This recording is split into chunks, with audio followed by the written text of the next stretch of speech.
Hello guys, in this video I am going to show you how to change summary settings on the Splid application. But first I just want to mention, don't forget to subscribe to my channel because at 10,000 subscribers I am going to show you my whole YouTube revenue statistics and growth strategy, how to make money online. Now let's jump into it. First of all, open the application on your phone, tap on the groups button in the upper left corner of the screen.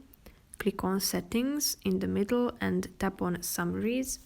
Here you can turn on suggested payments, currencies, then you can display the dates and categories as well. However, this is a Splid Plus feature, meaning that only premium users of the application can unlock this feature. And you can also set the total expenditure by person or by category, which is also a plus premium. That's pretty much it for this video, guys. See you in the next one. Bye bye.